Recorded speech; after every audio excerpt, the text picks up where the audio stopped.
What you were describing there, that scrolling through comments looking for the bad one, is something I think we can all relate to, because I will get 99.9% like great comments, and then it'll be, as you say, the one that's critical or that feels personal.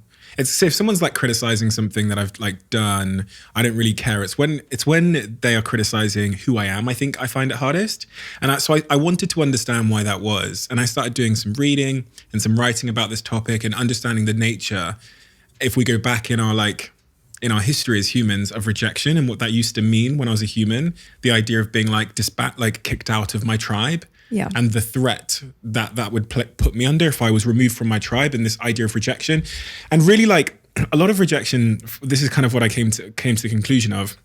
When someone says something like that, it's almost like, for me, it feels like a threat of rejection, a threat of being expelled from the tribe or whatever. Obviously not. Obviously, that is not the truth. But deep within me somewhere, that desire to fit in and be accepted by the tribe is still there.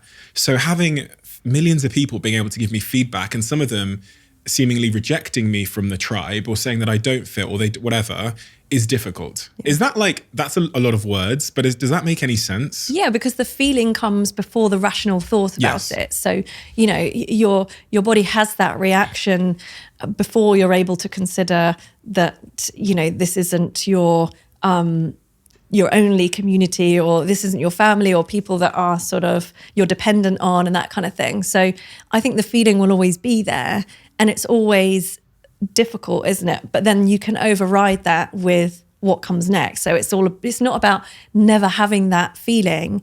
And I hate it when people kind of say online, just stop caring what everybody thinks. And that is impossible, because you're built to care what people think of you. And you probably wouldn't function in a society that well if you didn't care what anybody thought of you. It's about how you then manage it. So when those thoughts come along about, a negative comment, it's what do you do next with what comes up? So yeah, it's really about how you kind of respond to the thoughts that come up after. And is it in those moments of rejection, is it really like the story we tell ourselves about what that rejection means to us? I'm thinking now more broadly about romantic rejection. I'm dating someone, she says, you're dumped. Like, the harm surely isn't in the separation. Surely, for me, it's always felt like, I got to the point where I realized that it was more Steve's subconscious brain is telling himself he's a scumbag and not beautiful and not smart because of this rejection. Is that really where the harm is done? Like that self-inflicted self-story? Yeah, so I mean, rejection is difficult for everybody, isn't it? But certainly if rejection taps into what we call a kind of core belief. So if someone grew up with a core belief around being unlovable, for example, because maybe their parents were inconsistent in their care, for example. So they and you don't think about these beliefs consciously all the time. They're not at the forefront of your thought processes, but they will influence how you feel, and they'll influence how you behave and the choices that you make. Because what happens is when we have a core belief that is a sort of damaging one or detrimental one, we develop sort of rules for living around that help us to keep it at bay. So it might be, if I can just be the perfect business owner and the perfect boyfriend and the perfect dad, then no one will reject me and everything will be okay. And so you set yourself these rules for living that if at some point, inevitably, you break, or there's signs that you're not going to be able to keep up with them. And what that does is when there's signs that you're not going to keep up with those rules for living, it kind of triggers that core belief to come to the forefront. And that's when you get that rush of kind of psychological distress, because it's a distressing thing to believe about yourself. And so that's when it can cause people real problems, when that sort of damaging core belief is being triggered on a regular basis, for example, maybe because it's a turbulent relationship or whatever the situation is. And that's when you can work not only on the present stuff, but on the core beliefs and looking at how those are playing out in relationships. And how do you get to the heart of understanding what your core beliefs are? Because I went through life and I think I got to about 24 years old without being in a relationship. And when I asked myself what my core beliefs were as it relates to relationships, I realized that they were heavily shaped by watching my parents' toxic relationship and this belief that relationships were prison. I thought my dad was in prison for my entire childhood. That's what I thought.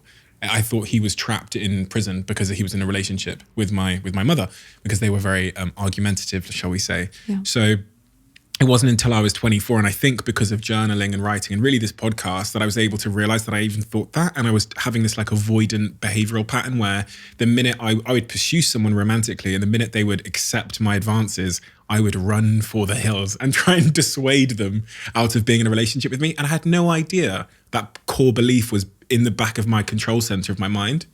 Yeah, absolutely. And there's a really fascinating therapy called CAT therapy, actually. So it's cognitive analytic therapy, just CAT for short.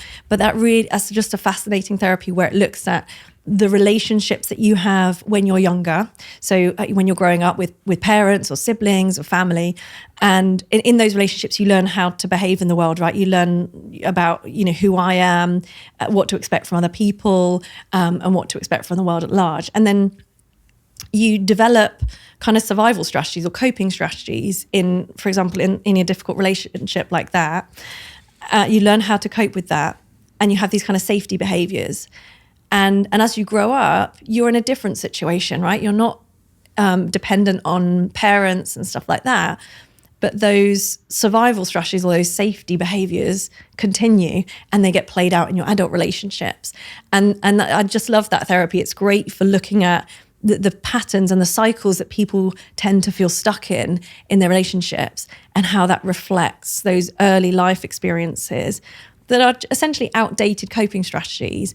But it's really difficult. If something's been a lifetime of habit, you can't just break that by telling yourself to do that. So it takes time and it takes practice, and you literally kind of map out the cycle so that you learn to sort of acknowledge it in hindsight, first of all. So you say, okay, last week that happened, and yeah, I went around the cycle.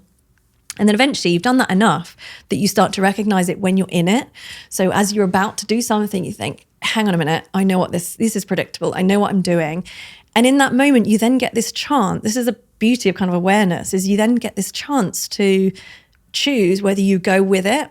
And sometimes you will, and you'll go around the cycle again. And sometimes you'll do this other thing that you've already worked out you need to do, and you break the cycle, and then you get the benefits of that. And so it's this really kind of long process of sometimes going around the cycle again, and then sometimes breaking it and finding this new life that you can create in your relationships and stuff like that. So, and it's incredible how life-changing that can be for people.